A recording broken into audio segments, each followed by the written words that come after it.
நான் வருத்தத்தோடு சொல்கிறேன், இதே நிகழ்வு வடநாட்டில் சில மாநிலங்களிலே நடந்திருந்தால், ஒன்று கீழப்பள்ளி வாசல் தெருவில் ஹைமாஸ்ட் இருக்காது. அப்படி தப்பி தவறி இஸ்லாமியர்கள் வாழும் பகுதியிலே ஒரு நிகழ்ச்சி நடந்தால் இந்துக்கள் வரமாட்டார்கள்.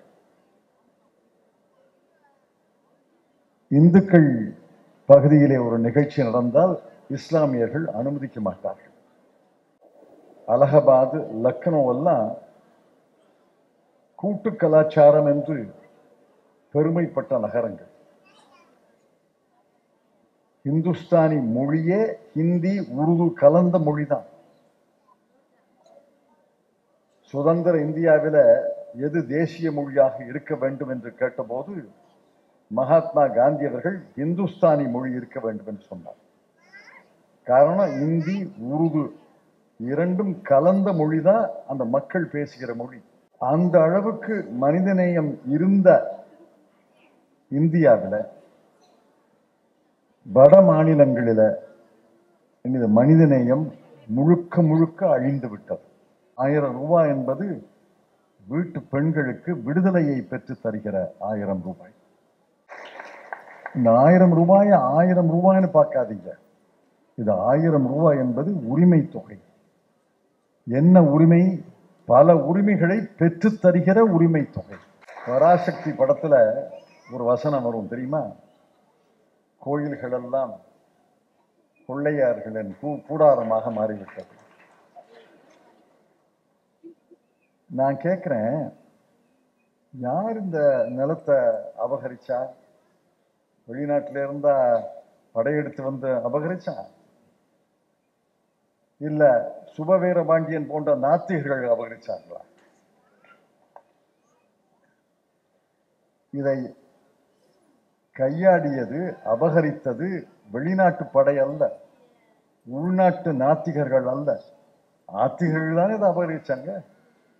நீங்க நாத்திகர்கள் கையிலிருந்து கோயிலை மீட்கிறதுக்கு முன்னாடி ஆத்திகர்கள் கையிலிருந்து கோயிலை மீட்கணும். தமிழ்நாடு முதலமைச்சருடைய பிறந்த நாள் மார்ச் மாதம் 1 தேதி. அன்றே வர வேண்டும் என்று அமைச்சர் சேகர்பாபு அவர்கள் வலியுறுத்தினார்கள். ஆனால் வேறு கட்சி பணிகள் இருந்ததால் நான் ஏறத்தாழ 4 வாரங்களுக்கு தமிழ்நாட்டுக்கு வரவில்லை. டெல்லியிலேயே பணி இருந்தது. ஆகவே மார்ச் 1 தேதி என்று வர முடியாது, பின்னொரு நாளிலே வருகிறேன் என்று சொன்னேன். என்னை அழைத்து இந்த திருவிழாவிலே என்னையும் பங்கேற்ற வைத்த அமைச்சர் சேகர்பாபு அவர்களுக்கு என்னுடைய நன்றியை தெரிவித்துக் கொள்கிறேன்.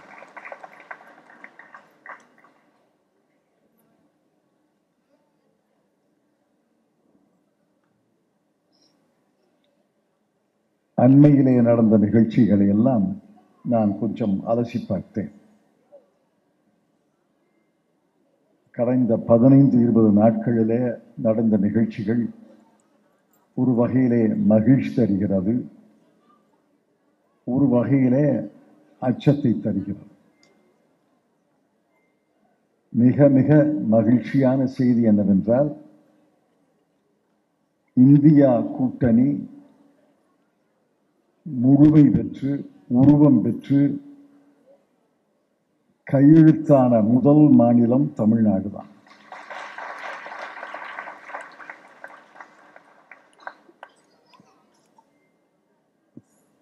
பாண்டிச்சேரி உட்பட 4 இடங்களிலே இந்தியா கூட்டணி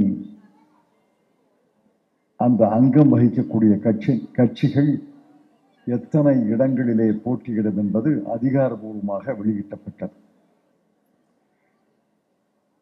காங்கிரஸ் கட்சி ஏறத்தாழ அரை மணி நேரத்துக்கு முன்னால் கையெழுத்திட்டிருக்கிறது. தமிழ்நாட்டிலே 9 இடங்கள், புதுச்சேரியிலே 1 இடம் என்று 2019 தேர்தலிலே எந்த எண்ணிக்கை இடங்களை தந்தார்களோ அதையே உறுதிப்படுத்தியிருக்கிறார்கள். அதை போல மார்க்சிஸ்ட் கம்யூனிஸ்ட் கட்சிக்கு அதே எண்ணிக்கை உறுதி செய்யப்பட்டிருக்கிறது. இந்திய கம்யூனிஸ்ட் கட்சிக்கு உறுதி செய்யப்பட்டிருக்கிறது. விடுதலை சிறுத்தைகளுக்கு உறுதி செய்யப்பட்டிருக்கிறது. மற்ற கட்சிகளுக்கெல்லாம் உறுதி செய்யப்பட்டிருக்கிறது. இது எதை காட்டுகிறது என்றால் 2019 தேர்தலிலே எந்த முடிவுகள் வந்ததோ அது மீண்டும் உறுதி செய்யப்பட்டிருக்கிறது.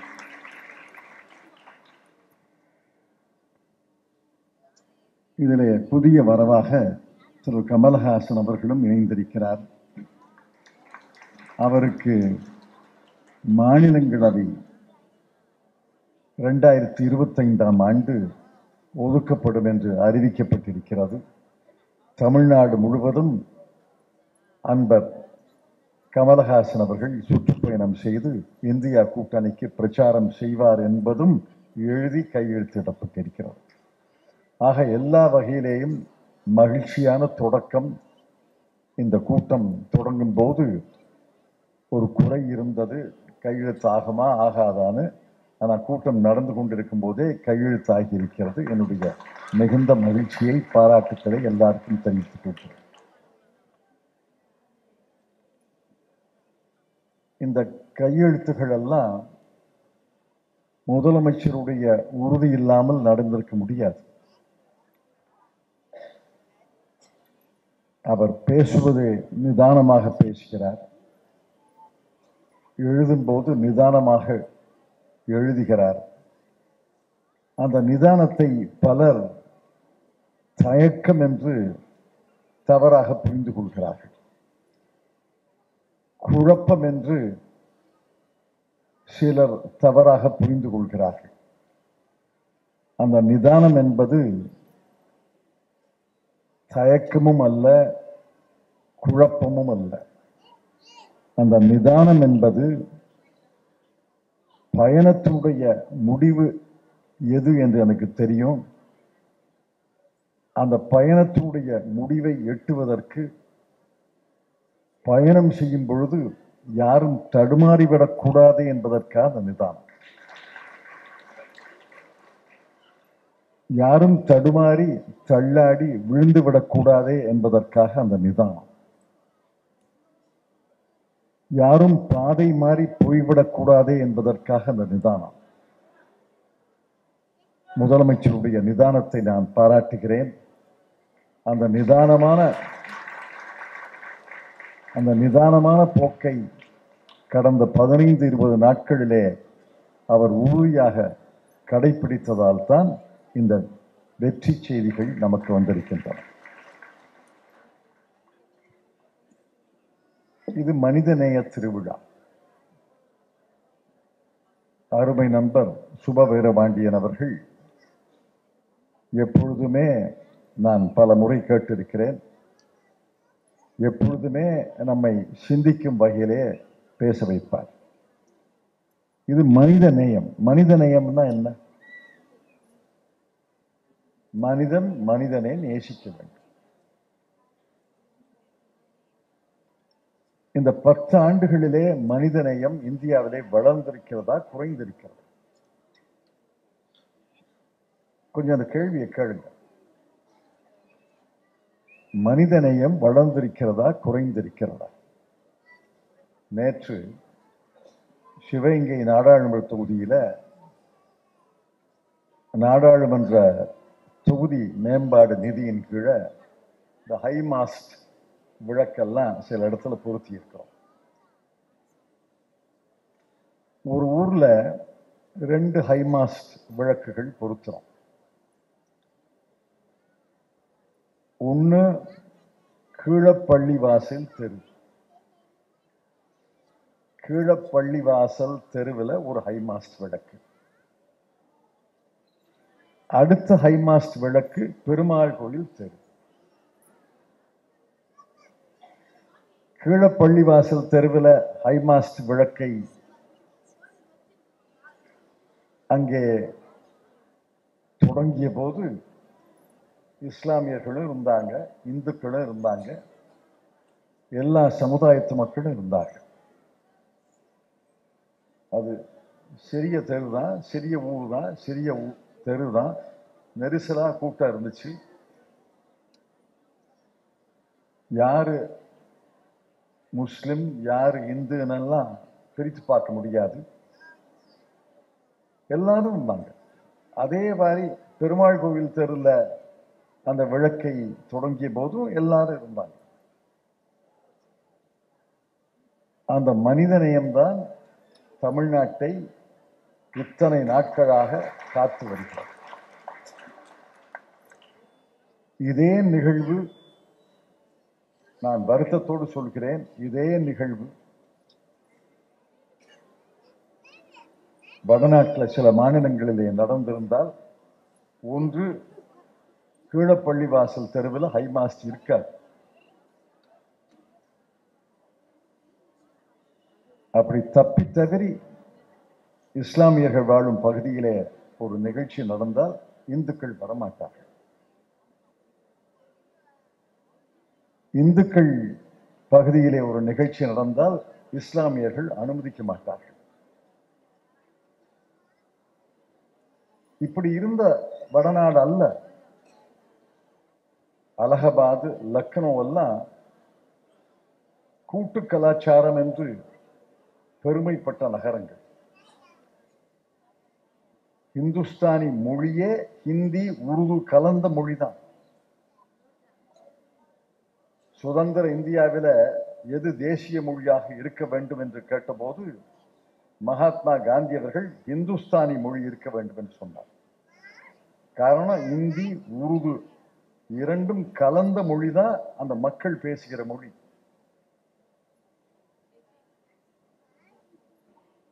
அந்த அளவுக்கு மனிதநேயம் இருந்த இந்தியாவில்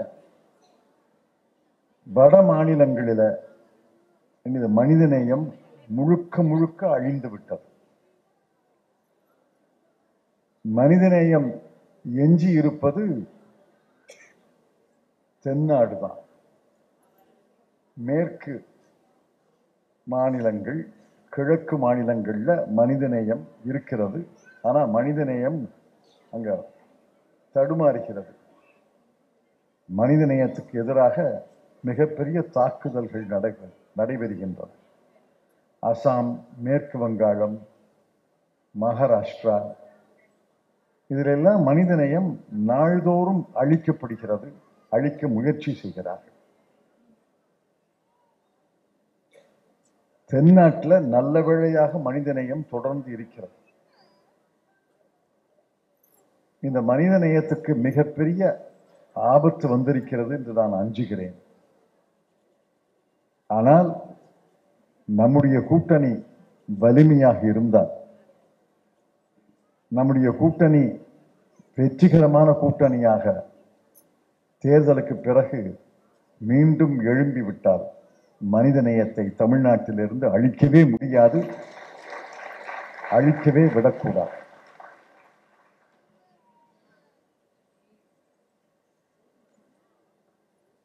பல உதாரணங்களை என்னால் சொல்ல முடியும். நேற்று ஒரு உதாரணம், கல்கத்தா உயர்நீதிமன்றத்திலிருந்து ஒரு நீதிபதி ராஜினாமா செய்கிறார். அவருக்கு 6 மாதம் பதவிக்காலம் இருக்கு. பதவியிலிருந்து விலகிறார். அது அவருடைய இஷ்டம். பதவியிலிருந்து விலகும் போது அவர் சொன்னதெல்லாம் சர்ச்சைக்கு ஆளாகி இருக்கிறது. அதை பற்றியெல்லாம் நான் பேச போவது கிடையாது. பதவியிலிருந்து விலகிய பிறகு என்ன சொன்னார் பாருங்க. ஒரு பேட்டியில வங்காள தொலைக்காட்சின்னு நினைக்கிறேன், அதுல கேட்கிறாங்க, பல கேள்விகள் கேட்டுட்டு வர்றாங்க. அவரை கேட்கிறாங்க, காந்தியா கோட்சேயா எதை தேர்ந்தெடுப்பீர்கள் கேட்கிறாங்க. காந்தியா கோட்சேயா?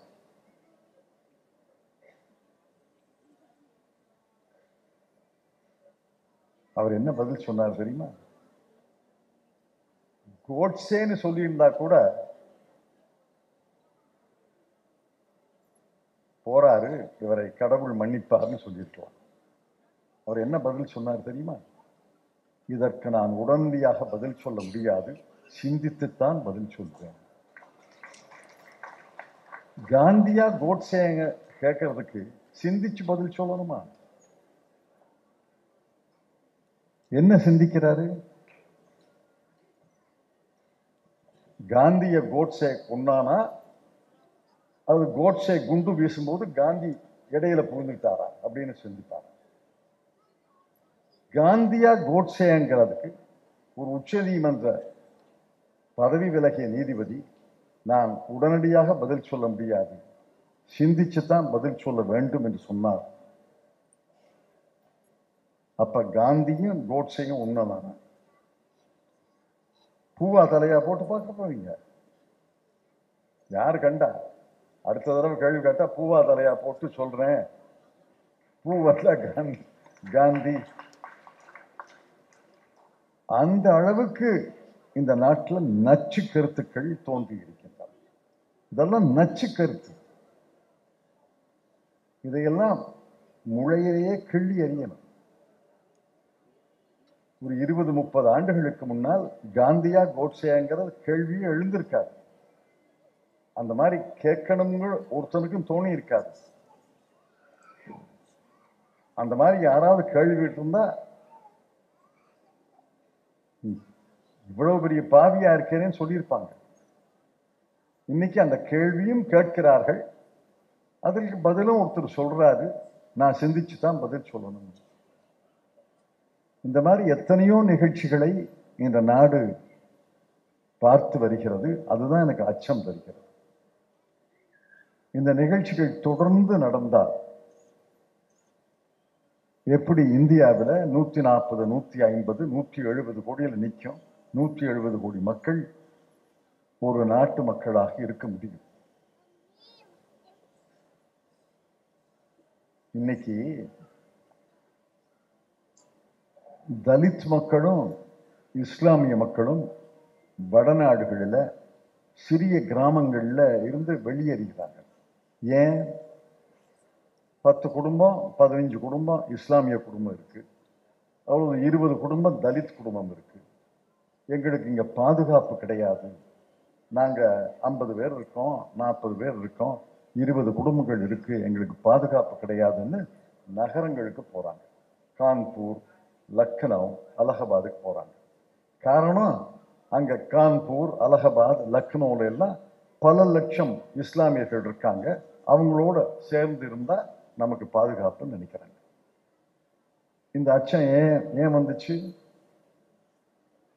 இந்த அச்சம் வரலாமா?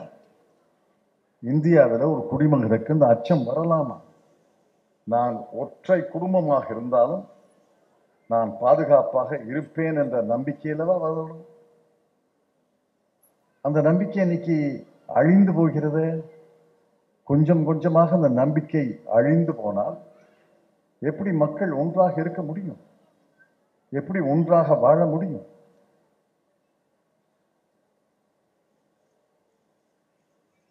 இதையெல்லாம் பார்க்கும் பொழுதுதான் மனித நேயத்தினுடைய முக்கியத்துவம் தெரிகிறது. நான் பல நேரங்களில் வேடிக்கையா சொல்லியிருக்கேன், இது இன்னும் கற்பனைக்கு எட்டாத கருத்து அல்ல. ஒரு மருத்துவமனையில பிரசவ வார்டில் 2 தாய்க்கு ஒரே நேரத்தில் குழந்தை பிறந்துச்சுன்னா, தப்பி தவறி அந்த குழந்தை மாறிடுச்சுன்னா, ஒரு முஸ்லிம் தாய் ஒரு இந்து தாய் குழந்தை மாறிடுச்சுன்னா இந்த குழந்தை முஸ்லிமா வரும், அந்த குழந்தை இந்துவா வளரும். இப்ப டிஎன்ஏ எல்லாம் வந்துருச்சு, அந்த காலத்துல டிஎன்ஏ இருந்துச்சு. அதனால பிறக்கும் போதே ஒருத்தர் தலையில மதம் ஜாதி எல்லாம் எழுதி வைக்கல. தாய் தந்தை என்ன மதத்தை பின்பற்றுகிறாரோ அதைத்தான் எல்லாரும் பின்பற்றுகிறார்கள். யோசிச்சா 18 வயசுல ஓட்டு, 18 வயசுல உன்னுடைய மதத்தை நீ தேர்ந்தெடுத்துக் கொள்ள முடியும். விதி இருக்கு, நியாயமா அப்படித்தான் விதி இருக்கணும். 18 வயதிலே தான் எனக்கு வாக்குரிமை, எனக்கு அறிவு வளர்ந்திருக்கிறது என்று அரசியல் சாசனம் சொல்கிறது. ஆக 18 வயதுல என்னுடைய மதத்தை, என்னுடைய ஜாதியை நான் தேர்ந்தெடுக்கும் உரிமை வேணும்னா போராட முடியும்.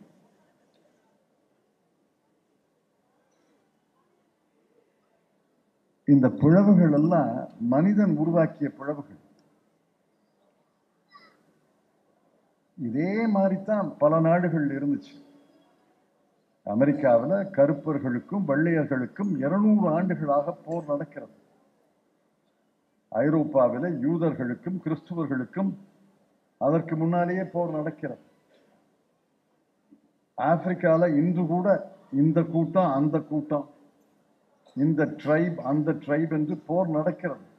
இருவரும் கருப்பர்கள் தான். இருவர் உடம்புலையும் ஓடுறது சிவப்பு ரத்தம் தான். ஆனால் இந்த கருப்பு இனத்து மக்கள் ஒரு கூட்டம்னு, அந்த கருப்பு இனத்து மக்கள் ஒரு கூட்டம்னு பிரிஞ்சு சண்டை போடுறாங்க. 2 நாடுகளுக்கு இடையே சண்டை நடக்கிறது. ஒரு நாட்டிலேயே 2 கூட்டத்துக்கு இடையே சண்டை நடக்கிறது. ஆக மனிதநேயம் நாம் சாதாரணமாக மனிதநேயம் தான் இருக்க, மனிதநேயம் இருக்கும்னு நினைக்காதீங்க. மனிதநேயத்தை பாதுகாக்க வேண்டும், மனிதநேயத்தை வளர்க்க வேண்டும், மனிதநேயத்துக்கு மீறிய செயல்களை எதிர்க்க வேண்டும், எழுத வேண்டும், பேச வேண்டும். மனிதநேயத்தை சிதைக்கிற சக்திகள் அதிகம். மனிதநேயத்தை பாதுகாக்கும் சக்திகளாக நம் மக்கள் இருக்க வேண்டும் என்று நான் கேட்டுக்கொள்கிறேன்.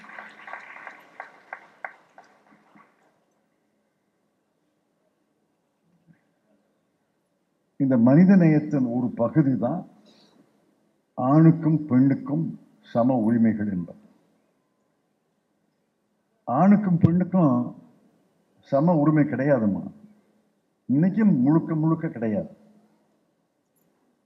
நீங்க நம்பினீங்கன்னா, சம உரிமை இருக்குன்னு நினைச்சீங்கன்னா உங்களுக்காக நான் அனுதாபப்படுகிறேன்.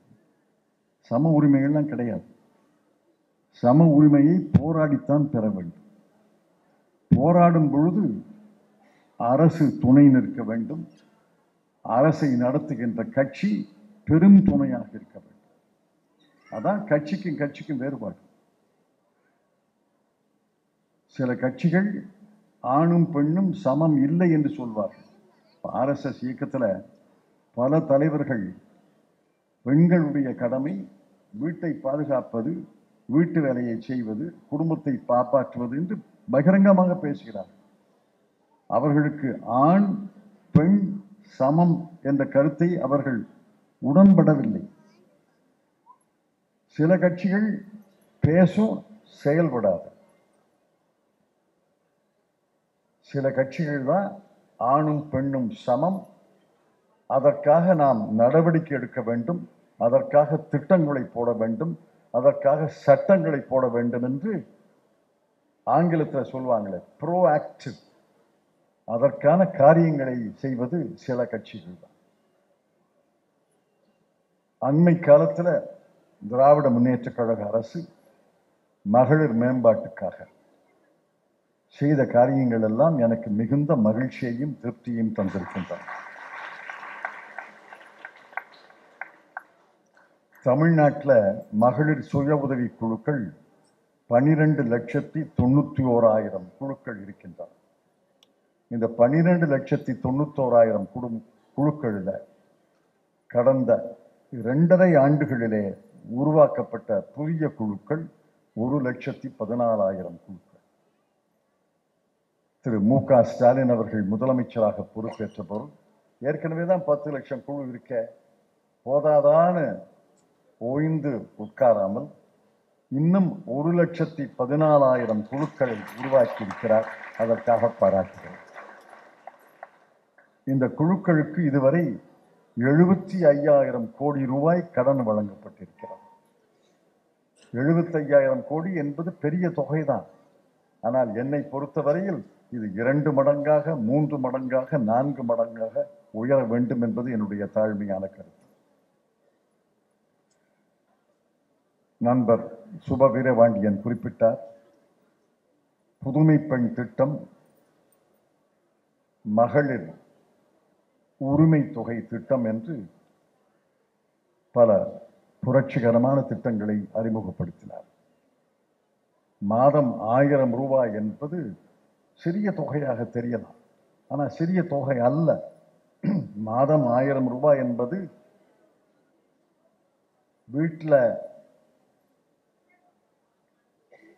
ஒரு கண்ணுக்கு தெரியாத கயிறால கட்டி போட்டதுலேருந்து விடுதலை. அந்த 1000 ரூபாய் என்பது வீட்டு பெண்களுக்கு விடுதலையை பெற்று தருகிற 1000 ரூபாய். நம்ம கையில பணம் இருக்கு, நம்மால் ஒரு இடத்துக்கு போக முடியும், ஒரு பொருளை வாங்க முடியும், செலவழிக்க முடியும் என்பதே விடுதலை.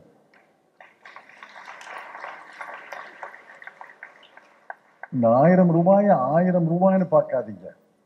இது 1000 ரூபாய் என்பது உரிமை தொகை. என்ன உரிமை? பல உரிமைகளை பெற்று தருகிற உரிமை தொகை. இதையே உரிமைன்னு நினைக்காதீங்க. இந்த உரிமை மூலமாக பல உரிமைகளை பெற்றுக்கொள்ள முடியும். நம்ம வேணுங்கிற புஸ்தகத்தை வாங்கி படிக்கலாம், நமக்கு வேணுங்கிற பொருளை வாங்கலாம், நம்முடைய குழந்தைக்கு நாம் விரும்பிய உடையை வாங்கலாம். தொகை சிறியதா இருக்கலாம், ஆனா அந்த தொகை, அந்த உரிமை தொகை மூலமாக எத்தனை உரிமைகள் கிடைக்கின்றன என்று சிந்திச்சுப்பார். 1,15,00,000 குடும்பங்கள் பயன் அடைகிறாங்க. இதுல ஜாதியா பார்த்தாங்க, மதமா பார்த்தாங்க, கட்சியா பார்த்தாங்க. எல்லா கட்சி பெண்களுக்கும் கிடைக்குது இல்ல, எல்லா ஜாதி பெண்களுக்கும் கிடைக்குது இல்ல, எல்லா மதத்தை சார்ந்த பெண்களுக்கும் கிடைக்குது இல்ல. அதுதான் இதுல வெற்றியை ஒழிய, அதான் வெற்றி. இதுதான் சமுதாயத்தை பிணைக்கும், மக்களை இணைக்கும். உருதாய் வயிற்று மக்கள், தமிழ்நாட்டு மக்கள், தமிழர்கள் என்ற உணர்வை இணைக்கும். 1,15,00,000 பேர் குடும்பத் தலைவர்கள் எனக்கு 1000 ரூபாய் பெறுகிறார்கள். அதை நான் பெருமையாக பல இடங்களிலே சொல்லியிருக்கிறேன்.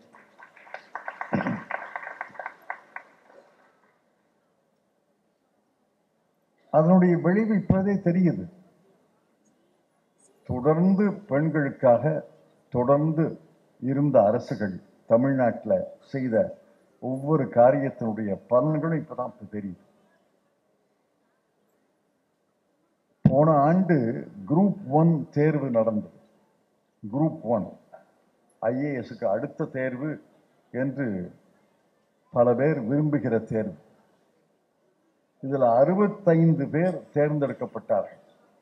தமிழ்நாட்டில் 65 பேர் குரூப் 1 தேர்வில் தேர்ந்தெடுக்கப்பட்டார்கள். அதில் 40 பேர் பெண்கள்.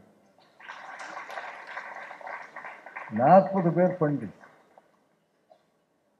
குரூப் 2 இந்த ஆண்டு நடந்தது. குரூப் 2 இந்த ஆண்டு நடந்தது.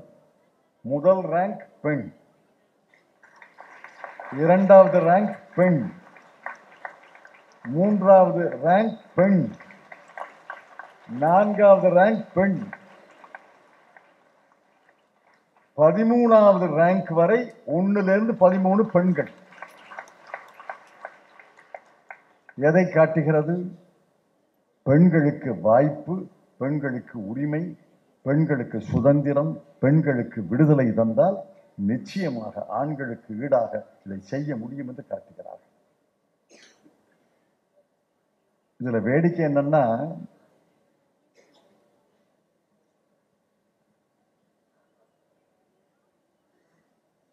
ஒரு 15 ஆண்டுகளுக்கு முன்னாடி இருந்தது. அதை ஒப்புக்கொள்றதுல வெக்கம் இல்லை. ராஜீவ் காந்தி அவர்கள் பஞ்சாயத்து ராஜ் சட்டத்தை கொண்டு வந்து பிறகு பெண்களுக்கெல்லாம் ஒதுக்கீடு செஞ்சோம். 33% இருந்தது, அப்புறம் 50 ஆச்சு. பல பெண்கள் தேர்ந்தெடுக்கப்பட்டார்கள். பஞ்சாயத்து தலைவராக, பஞ்சாயத்து யூனியன் தலைவராக தேர்ந்தெடுக்கப்பட்டார்கள். ஆனால் அவர்கள் நாற்காலிக்கு பின்னாடி ஒரு ஆண் நின்று கொண்டிருப்பார். இல்லைன்னு நினைக்காதீங்க, இருந்தாங்க. இப்ப கொஞ்சம் கொஞ்சமா குறைஞ்சிருச்சு, கொஞ்சம் கொஞ்சமா குறைஞ்சிருச்சு. ஏன்னா பெண்கள் நாங்களே நடத்த முடியும் அப்படின்னு இன்னைக்கு உரிமையை வலியுறுத்துவதால் அந்த பின்னாடி நின்ன மெய்காப்பாளர் கொஞ்சம் வெளியில போயிருக்கார். வடநாட்டுல பல மாநிலங்கள்ல இருக்கு. அதுக்கு பேரே வச்சிருக்காங்க. பஞ்சாயத்து தலைவருக்கு பேரு பிரதான். பிரதானம் அந்த சமஸ்கிருத வார்த்தை. பஞ்சாயத்து தலைவருக்கு பேரு பிரதான். பஞ்சாயத்து தலைவர் பெண்ணாக இருந்து அவர் பின்னாடி இருக்கிற மெய்காப்பாளருக்கும் பேர் வச்சிருக்காங்க, பதி பிரதான். பதி பிரதான் வச்சிருக்காங்க. இன்னைக்கு நடக்குது. ராஜஸ்தான்ல, பீகார்ல, உத்தரப்பிரதேசத்துல பல இடங்கள்ல அந்த நிகழ்ச்சி நடைபெறுகிறது. அந்த நிலைமை இன்னும் இருக்கு. இன்னும் 10 ஆண்டுகளில் அதுவும் மாறும்னு நம்புறேன். ஆனால் பெண்கள் தங்களுக்கு சம உரிமை கிடைத்து விட்டதாக நினைக்கக்கூடாது. சம உரிமை கிடைக்க தொடங்கி இருக்கிறது. இன்னும் நீண்ட பயணம் இருக்கிறது. அந்த நீண்ட பயணத்தை முடிக்கும் வரை ஓயக்கூடாது, ஓய்வெடுக்கக்கூடாது.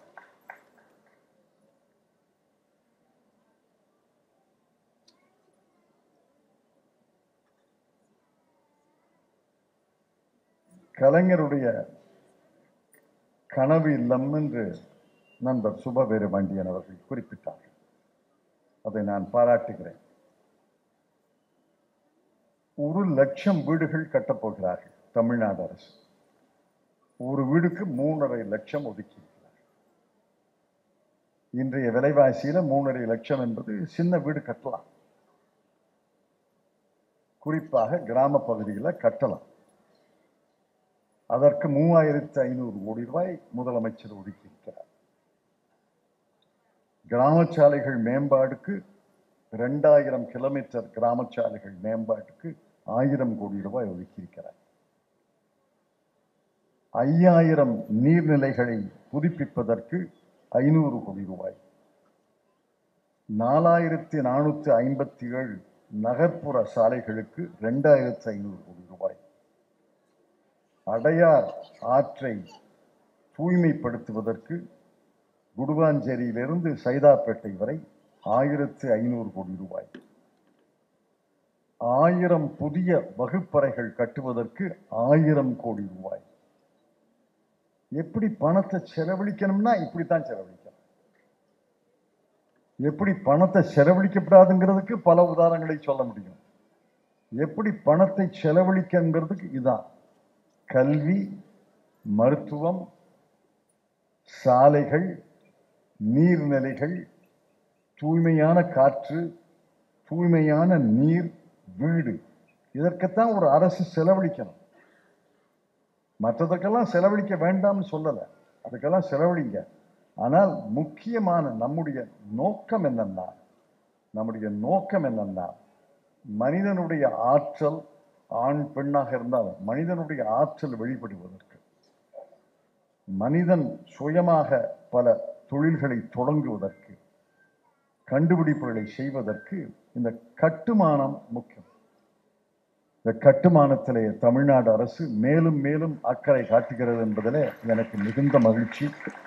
இதே பாதையிலே தொடர்ந்து கட்டுமான வசதிகளிலே தமிழ்நாடு அரசு தொடர்ந்து அக்கறை காட்ட வேண்டும் என்று முதலமைச்சரை நான் அன்போடு கேட்டுக்கொள்கிறேன்.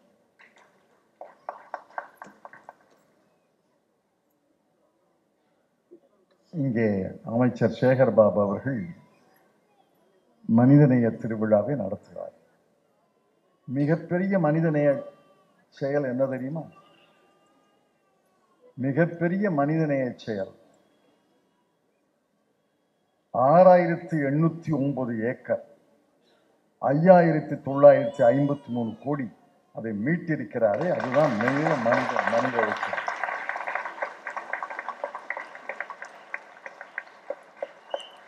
பராசக்தி படத்துல ஒரு வசனம் வரும் தெரியுமா? கோயில்கள் எல்லாம் கொள்ளையார்களின் கூடாரமாக மாறிவிட்டது. நான் கேட்கிறேன், யார் இந்த நிலத்தை அபகரிச்சா? வெளிநாட்டில இருந்தா படையெடுத்து வந்து அபகரிச்சா? இல்ல சுபவீரபாண்டியன் போன்ற நாத்திகர்கள் அபகரிச்சாங்களா?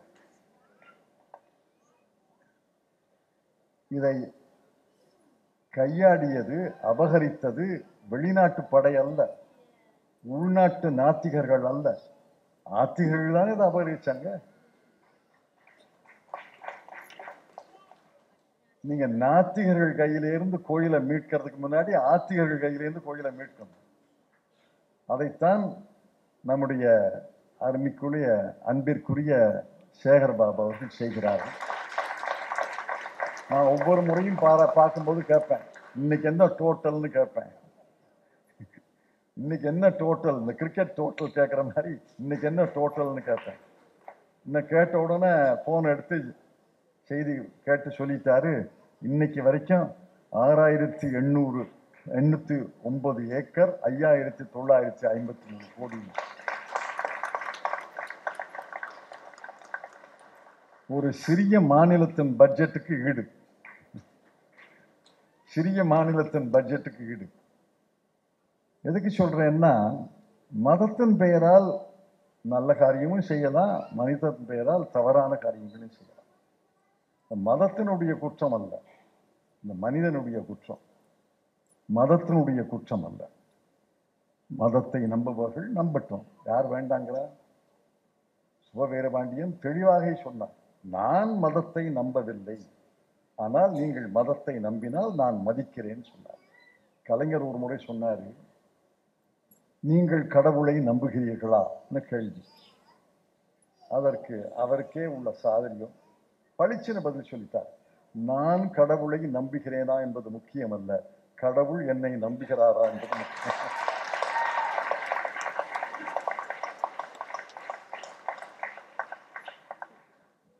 ஆக கடவுளை நம்புபவர்களை பத்தி நான் கேட்கிறேன், கடவுள் உங்களை நம்புகிறாரா? அதை கேளுங்க முதல்ல. கடவுள் நம்பினவங்க தானே இந்த நிலத்தை பறிச்சாங்க, அபகரிச்சாங்க. இப்ப இன்னைக்கு சேகர் பாபு வந்து மீட்க வேண்டும்னு எழுதியிருக்குல்ல.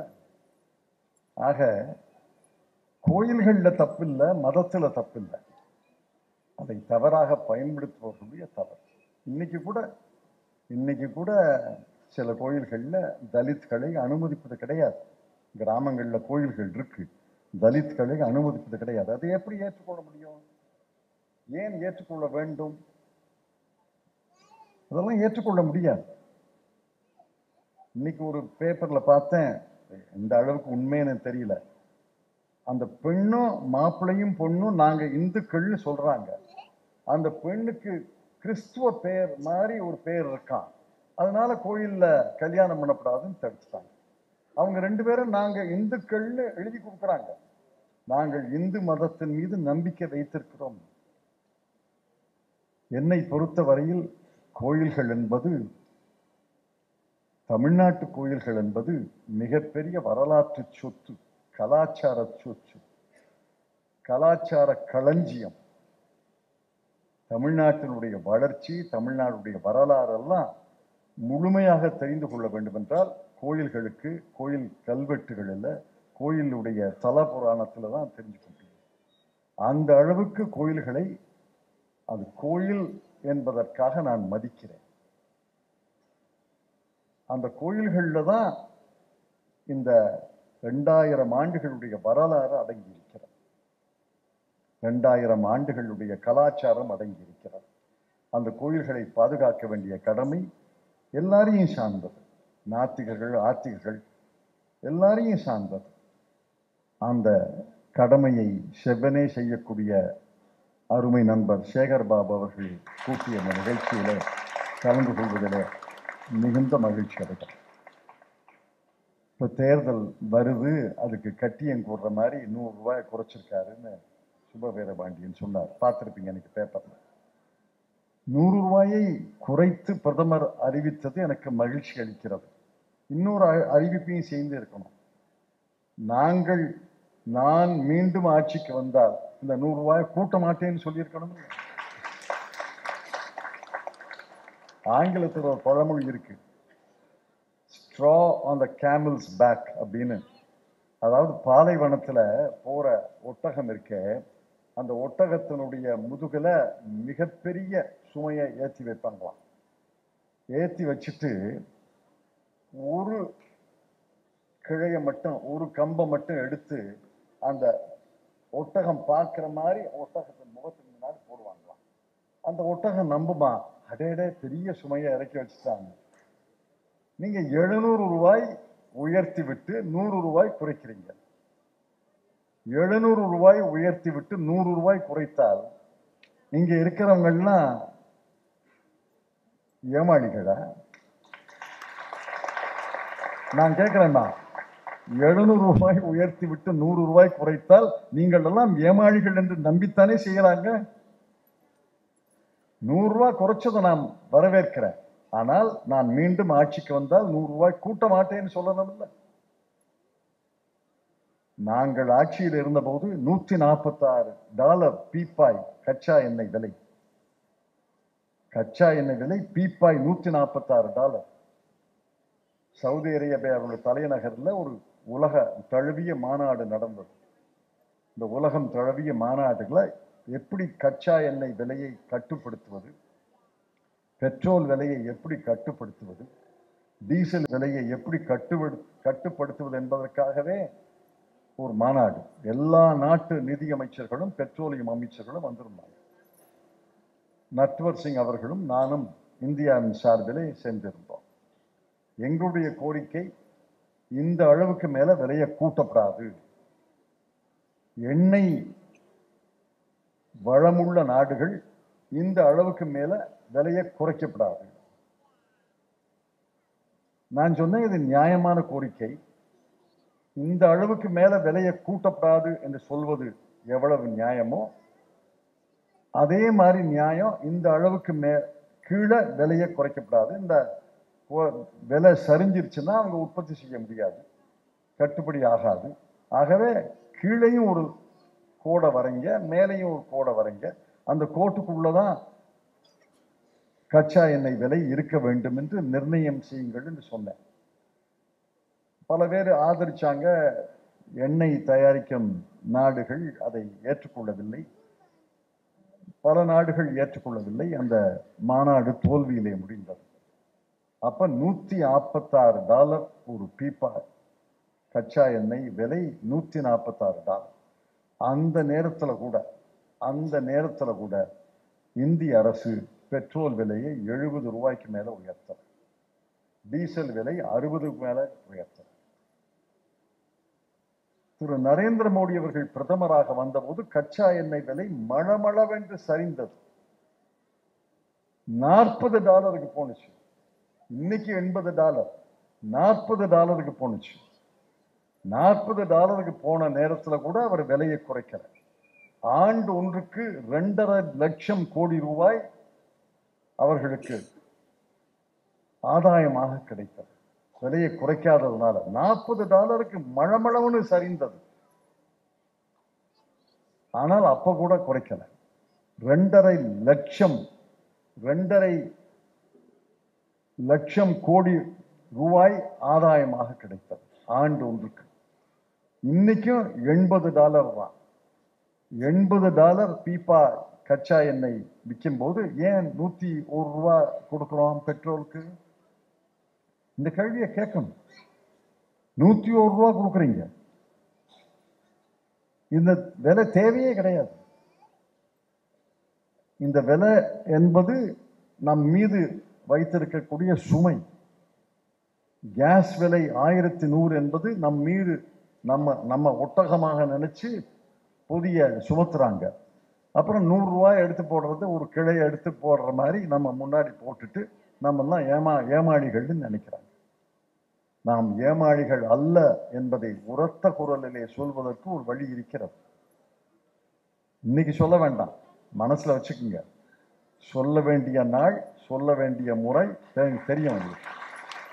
நாங்கள் ஏமாளிகள் அல்ல, நீங்கள் எங்களை ஏமாற்றுகிறீர்கள், ஆனால் நாங்கள் ஏமாளிகள் அல்ல என்று சொல்ல வேண்டிய நாள் வரும்போது உரத்த குரலிலே சொல்ல வேண்டும் என்று உங்களை எல்லாம் அன்போடு கேட்டுக்கொள்கிறேன். இப்போ தேர்தல் வரப்போகுது. தேர்தல் வர்றதுக்கான அறிகுறிகள் நாளுக்கு நாள் அதிகரித்துக் கொண்டிருக்கின்றன. இந்த தேர்தல் வரும்போதுதான் திடீரென்று அறிவிப்புகள்லாம் வரும். 24 பிப்ரவரியிலிருந்து 7 மார்ச் முந்தா நாள் வரைக்கும் கணக்கெடுத்தேன். இந்த 14 நாட்களிலே பிரதமர் போகாத மாநிலமே கிடையாது, புதிய திட்டங்களை அறிவிக்காத நாளே கிடையாது. அறிவித்த கூட்டுத்தொகை 5,90,000 கோடி. இந்த 14 நாள்ல அறிவிச்சிருக்காரு. 5,90,661 கோடி அறிவிச்சிருக்கிறார். இதுக்கு தமிழ்நாட்டுக்கு வந்த ஒரு நாள் 17,300 கோடி அறிவிச்சிருக்காரு. அறிவிச்ச உடனே எல்லாரும் வியந்து வாயை திறந்து வியந்து பார்க்கிறாங்க.